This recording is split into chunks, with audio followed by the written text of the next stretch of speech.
संसद में जो 3 कानून पास हुए हैं कृषि सुधार के, उससे खेती का भाग्य बदलने वाला है। खेती की मूलभूत समस्याएं जो थी उस पर उपाय होने वाला है। किसान का दर्द इतना ही था कि हर चीज की कीमत उत्पादक तय करता है, लेकिन कृषि उत्पाद की कीमत किसान तय नहीं कर सकता, बाजार तय करता है।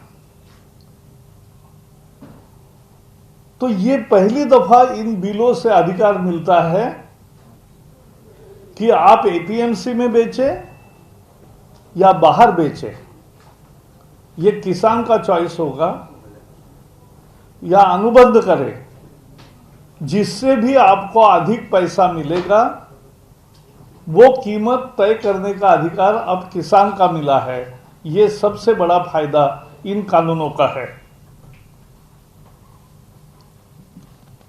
ये एक देश एक बाजार तैयार करने की ये रणनीति है। प्रधानमंत्री नरेंद्र मोदी जी की जो बड़ी देश के लिए सोच है, जीएसटी के रूप में एक देश एक टैक्स हो गया। इन कृषि सुधार के कानूनों से एक देश एक बाजार हो जाएगा। राष्ट्रीय परीक्षा, नेशनल टेस्टिंग एक करके एक देश एक परीक्षा ये किया, और एक देश एक राशन कार्ड की भी घोषणा की है। तो ये मोदी सरकार की दृष्टि है। दूसरा कानून है अनुबंध से खेती करना। अनुबंध से खेती अपनी तरीके से होगा। अनुबंध खेती की सबसे बड़ी विशेषता है कि जमीन की मालकी कभी भी दूसरे के पास नहीं जाएगी, वो किसान के ही पास रहेगी। केवल जो फसल आता है उसके बारे में अनुबंध होगा। किसान के फसल का अनुबंध होगा और वो अच्छी कीमत पर ये माल बेच सकता है। इससे क्या फायदे होंगे? पहला फायदा होगा कि नया तकनीक आएगा, नया निवेश आएगा, नए बीज आएंगे, उत्पादकता बढ़ेगी। भारत में खेती की उत्पादकता दुनिया से आधी है और बेस्ट ऑफ द बेस्ट होता है, वहां से वो 1/3 है। वो उत्पादकता बढ़ाना बहुत जरूरी है। वो तभी बढ़ेगी जब तकनीक आएगा, जब नए बीज आएंगे और जब नया निवेश आएगा। वो निवेश इस कानून से होगा। और तीसरा कानून जो किया है इस सुधार में, वो है अत्यावश्यक सुधार कानून। अत्यावश्यक कानून में सुधार किया है। ये कैसा न्याय था? जब वस्तु की भरमार होगी, बाजार में किसान को दाम कम मिलेगा, और जब किल्लत होगी तो किसान से पहले ले भी वसूल करते थे, कम कीमत में लेते थे। अब भी एक तरीके से प्याज हो या कुछ भी हो, वो जब निर्यात से अच्छा पैसा मिल रहा है उसको रोक लगाते थे। अब केवल असाधारण परिस्थिति में रोक लगाई जाएगी या नहीं तो लगाई जाएगी। भंडारण की सीमा को निर्धारण नहीं किया जाएगा। भंडारण कर सकते तो इससे दाम बढ़ेगा। किसान को दाम ज्यादा मिलने का ये तीनों सुधारों का मूल मुद्दा है। किसान को अपनी मर्जी से दाम तय करने का अधिकार, और इसलिए ये बहुत महत्वपूर्ण सुधार है। उन सुधारों की सबने प्रशंसा की, देश भर में स्वागत किया। किसानों ने इस बिल का स्वागत किया, लेकिन कांग्रेस और विपक्षी दल है कल यहां भी कुछ लोग आए थे विरोध करने। मैं उनको पूछना चाहता हूं कि भाई आपका घोषणा पत्र देखो, 2014 का घोषणा पत्र, 2019 के घोषणा पत्र में उन्होंने लिखा था कि ये सुधार हम लाएंगे, अब मुकर गए। प्रधानमंत्री तब के मनमोहन जी के भाषण सुनो, उन्होंने भाषण में, अनेक भाषणों में इन सुधारों की, कृषि सुधारों की आवश्यकता बताई, सुधारों की जरूरत बताई और सुधारों के लिए पहल करने का आश्वासन दिया। लेकिन कांग्रेस ने अब यू टर्न लिया। ऐसे ही अनेक लोग हैं और वो भ्रम फैलाने की कोशिश कर रहे हैं। पहला भ्रम यह है कि एपीएमसी बंद हो जाएगी, एपीएमसी चल रही है। दूसरा कहा था सरकारी खरीद बंद हो जाएगी, चल शुरू हो गई है। पिछले 10 दिन से पंजाब, हरियाणा और बाकी जगह जहां खरीद होती थी वहां पैडी की खरीद शुरू हो गई। फिर कहा एमएसपी खत्म होगी, उल्टा एमएसपी बढ़ गई। 1868 रुपए पैडी को दे रहे हैं, जो कांग्रेस के जमाने में 1300 रुपए थे, आज 1868 रुपए है। और गोवा को मैं बधाई देना चाहता हूं, गोवा 2000 रुपए दे रही, 20 रुपए किलो चावल पैडी ले रही है, धान। तो एमएसपी भी रही, एपीएमसी भी रहा, खरीद भी जारी रही। ये केवल भ्रम फैला रहे थे, ये अब किसान को ये मालूम हुआ। क्या मूल मुद्दा था एक, कि देश की 60% जनता जिस व्यवसाय में, कृषि में संलग्न है, उनका जीडीपी में कंट्रीब्यूशन बहुत कम है, 10-15%। वो बढ़ना चाहिए। ये बढ़ेगा कब? बढ़ेगा जब नया निवेश आएगा। बढ़ेगा कब? जब नया तकनीक आएगा। बढ़ेगा कब? जब नए बीज, नए खाद, नए स्वरूप से खेती बनेगी, तब उत्पादकता बढ़ेगी।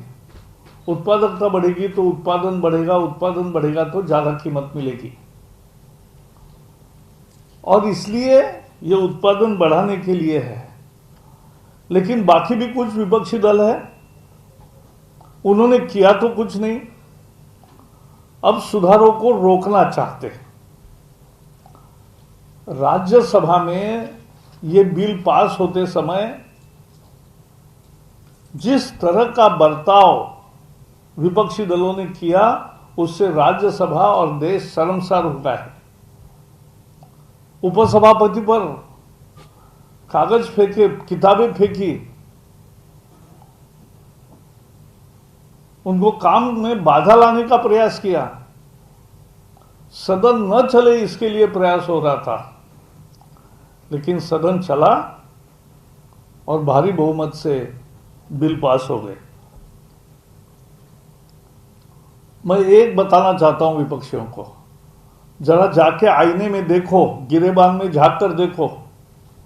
2009-10 में आपका कृषि का बजट केवल 12,000 करोड़ था, आज कृषि का बजट 1,34,000 करोड़ हो गया है केंद्रीय। तो ये बढ़ोतरी है 10 गुने से ज्यादा। लेकिन सब अच्छा होकर भी किसका नुकसान हुआ? नुकसान दलालों का हुआ। नुकसान दलालों का हुआ। आज खेती की सबसे, किसान का दुर्भाग्य यह होता है कि उसको कम कीमत मिलती है, ग्राहक को ज्यादा कीमत देनी पड़ती है और बिचौलियों को ज्यादा मिलता है बीच में। जो उत्पादन नहीं करता उसे ज्यादा मिलता है उत्पादन करने वाले से। तो ये दलालों का नुकसान हो रहा है, इसलिए ये चिल्ला रहे हैं। मुझे कभी कभी लगता है विपक्षी दल दलालों के भी दलाल बन गए। तो ये मूल मुद्दा है। अंत में मैं एक बताऊंगा, केवल ये 3 कानून नहीं किए मोदी सरकार ने। मोदी सरकार ने पहले सॉइल हेल्थ कार्ड शुरू किया। हर एक की जमीन अलग है, उसमें कौन से न्यूट्रिएंट की कमी है, उसको कौन सा खाद चलेगा, कौन सा नहीं चलेगा, कौन सा दवा चलेगी, कौन सी नहीं चलेगी, ये बताने वाली एक तरह से जमीन की कुंडली, ये सॉइल हेल्थ कार्ड के रूप में मिली। 20 करोड़ किसानों को, खेती को मिली है ये सॉइल हेल्थ कार्ड। फिर मोदी सरकार ने नीम कोटिंग शुरू किया। खाद को नीम कोटिंग करने से चोरी बची और कम खाद में ज्यादा फसल आना शुरू हो गया, जमीन का भी फायदा हुआ। फिर कांग्रेस के जमाने में 7 लाख करोड़ का ऋण मिलता था खेती के लिए, अब 15 लाख करोड़ हो गया है। 15 लाख करोड़ 4% पर। फिर फसल बीमा शुरू की कि किसान का अगर कहीं नुकसान हुआ तो उसको मुआवजा मिलेगा, और पिछले 5 साल में 77,000 करोड़ रुपए फसल बीमा से मुआवजा किसान को मिला है। पहले बैंक को मिलता था, अब किसान को मिलने लगा। सिंचाई योजना शुरू हुई, प्रधानमंत्री सिंचाई योजना, उससे सिंचाई बढ़ी। और सबसे एक महत्वपूर्ण निर्णय आया, सम्मान निधि, किसान सम्मान। हर साल 6,000 रुपए, अभी 10 करोड़ किसानों को मिल रहे, बाकी भी किसान जैसे जुड़ जाएंगे उनको भी मिलेगा 6,000 रुपए साल में। अभी तक 1.5 साल में 90,000 करोड़ रुपए बांट दिए। कांग्रेस ने एक बार कर्ज माफी की थी 53,000 करोड़ की। मोदी सरकार ने अभी तक 90,000 करोड़ दिए हैं, सबको दिया है, समान दिया है।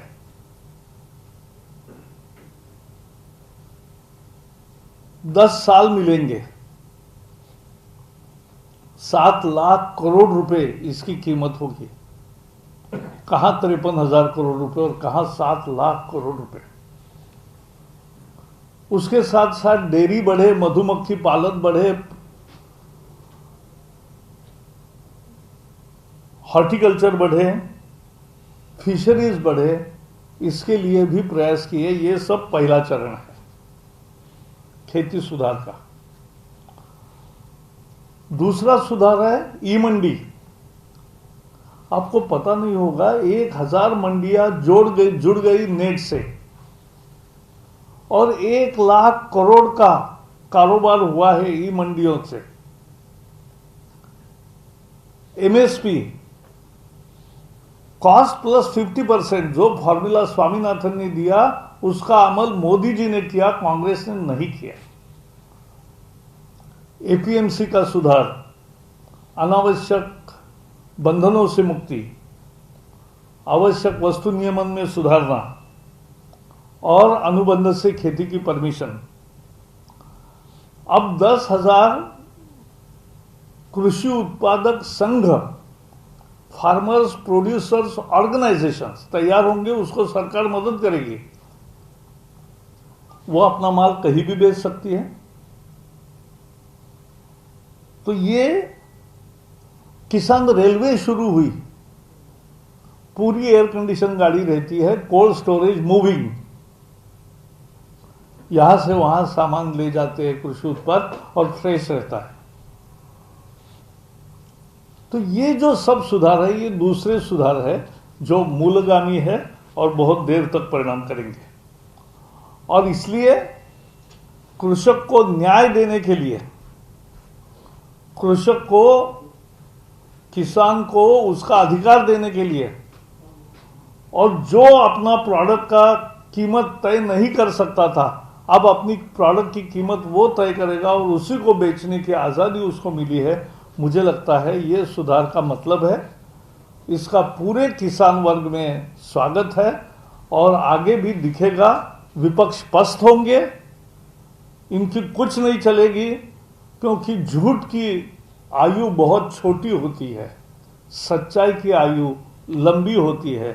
सच्चाई हमारे साथ है, विपक्ष के साथ केवल झूठ है। और इसलिए यही अभी मुझे बताना था। आपके सवालों का जरूर जवाब दूंगा। पहले इसी विषय पर सवाल करेंगे।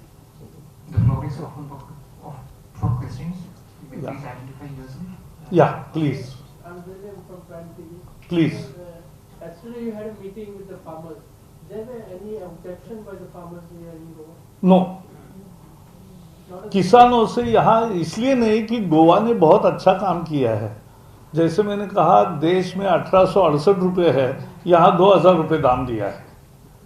यहाँ नारियल को इस साल 12 रुपये दिए हैं। काजू को 100 रुपये से बढ़ाकर 125 रुपये किया है।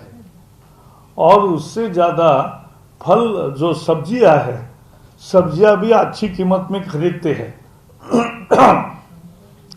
तो गोवा सरकार पहले से अच्छा काम कर रही है। इसलिए गोवा के किसानों ने जो चर्चा में सुधार क्या करने हैं ये और बताइए, क्या जरूरत है और सब तक ये सेवा कैसे पहुंचे, इसके बारे में चर्चा।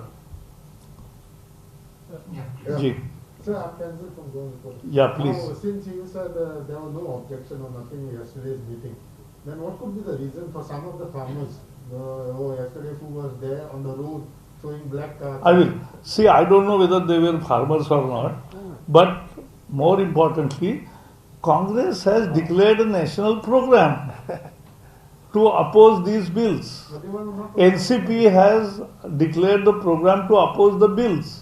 So it's a political opposition, nothing real. Sir, Bilas from गोवंता। जी प्लीज। ऐसा विरोधों का मानना है कि वो सपोर्ट प्राइस है वो किसानों को नहीं मिलेगा। नहीं मिलेगा। अभी पिछले 10 दिन से पंजाब में धान की खरीद शुरू हुई, हरियाणा में शुरू हुई, उत्तर प्रदेश में शुरू हुई। वहाँ सब जगह किसानों को 1868 रुपये जो पैडी का कीमत है वो मिल रही है और उससे किसान खुश है। एपीएमसी भी चल रही है, एमएसपी भी मिल रही है और खरीद हो रही है, यानी तीनों चीजें चल रही है। तो ये जो झूठ का प्रचार किया ये ढह गया, ये किला इनका खत्म हो गया क्योंकि इसमें कोई दम नहीं था। और एक question sir, essential commodities act के आधार से वो जो माल खरीद लेंगे जो भी किसान से वो इकट्ठा करके there will be no any restriction on that, because पहले तो भंडार में तो इतना माल रखने को नहीं मिलता था। अभी रखेंगे, परमिशन है, भंडारण कर सकेंगे। उससे क्या होगा कि देखो एक बड़ी सोच है कि अपना देश की मूल समस्या क्या है। देश की मूल समस्या है कि दुनिया में 1 एकड़ में जितना पैदा होता है उसका आधा ही हमारे देश में पैदा होता है। ये मूल समस्या है और इसलिए उत्पादकता कम है। वो बढ़ाएंगे तो अनाज बढ़ेगा, अनाज बढ़ेगा तो वो निर्यात भी होगा और निर्यात करना है तो भंडारण करना पड़ता है, उसकी रक्षा करनी पड़ती है। सब देश में, देश को तो सफिशिएंट किसान दे ही रहा है। देखो मैं स्कूल में जाता था तब 30 करोड़ आबादी थी, आज 138 करोड़ हो गई तो भी किल्लत नहीं है। एक हमें हिसाब मेरे प्राध्यापक ने समझाया था, मुझे बहुत अच्छा लगा। हर आदमी को रोज 500 ग्राम खाना लगता है, टोटल अनाज का और बाकी सारा उपयोग करते हैं तो 500 ग्राम। तो 500 ग्राम तो 15 किलो, 15 किलो तो साल के 180 किलो, 2 बोरी उसको लगता है। तो आज 138 करोड़ है तो 280 करोड़ बोरी तैयार हो ही रही है। तो ये अपने देश की किसान का हम पर उपकार है कि वो पूरा देते हैं देश को, लेकिन विदेश में भी जाना चाहिए। इससे आय मिलनी चाहिए, इससे जीडीपी का हिस्सा बढ़ना चाहिए, किसान के घर में और अच्छी समृद्धि आनी चाहिए। अगर ये होना है तो उत्पादकता बढ़ानी पड़ेगी। उसके लिए नया टेक्निक, नया बीज, नया खाद, नई चीज़ें चाहिए। उसके लिए नया निवेश चाहिए। इसके लिए ये बिल की है। और अत्यावश्यक सेवा का कानून भी उसीलिए सुधार किया है कि फिर भंडारण की जरूरत पड़ती है, उस पर रिस्ट्रिक्शन नहीं चाहिए। Sir, if everything is fine and everything is okay, then why one of your allies, like DLI, moved out from here? See, it is a Punjab context. Punjab में कांग्रेस की सरकार है, कांग्रेस ने विरोध किया, और पंजाब की एक विशेष स्थिति है, वहाँ मंडियों में अनेक लोगों के हित है, और इसलिए वो हमारे यहाँ ये समस्या नहीं है, लेकिन वहाँ है, इसलिए वो लोकल पॉलिटिकल कॉन्टेक्स्ट है, बाकी कुछ नहीं। यहाँ पे भी भुवनेश्वर शेतकरी संगठन है, उसने इस पे प्रोटेस्ट किया है कि हमें नहीं चाहिए। ऐसा है, भारत लोकतंत्र है, इसमें हर संगठन को आज़ादी है कि सपोर्ट करे या विरोध करे, लेकिन शरद जोशी ने कायम इसकी पैरवी की, और बाकी भी नेता आज भी पैरवी कर रहे हैं, किसान संगठन भी इसके साथ है। आज देश भर में कहाँ आंदोलन चल रहा है? आंदोलन थोड़ा सा पंजाब में, क्योंकि वहाँ सरकार भी उनकी है, इसलिए है, बाकी सब जगह खत्म हो गया, कहीं नहीं है। और बाकी ऐसा छुटमुट काम करते हैं वो चलेगा, क्योंकि लोकतंत्र है, लेकिन वास्तविकता में किसानों ने इसका स्वागत किया। मुझे बताओ कि एक बार की कर्ज माफी और 10 साल का हर साल 6,000 रुपये, 60,000 रुपये हर किसान को मिलेगा। कर्जा है नहीं है, कितना है, ये नहीं देखा जाएगा। कर्ज माफी में क्या होता है, आपका 1 लाख रुपये कर्जा है तो आपको 1 लाख माफ होगा, नजदीक वाले का 10,000 है तो उसको 10,000 ही माफ होंगे, यहाँ सबको 60,000 रुपये मिलेंगे। तो ये फर्क है।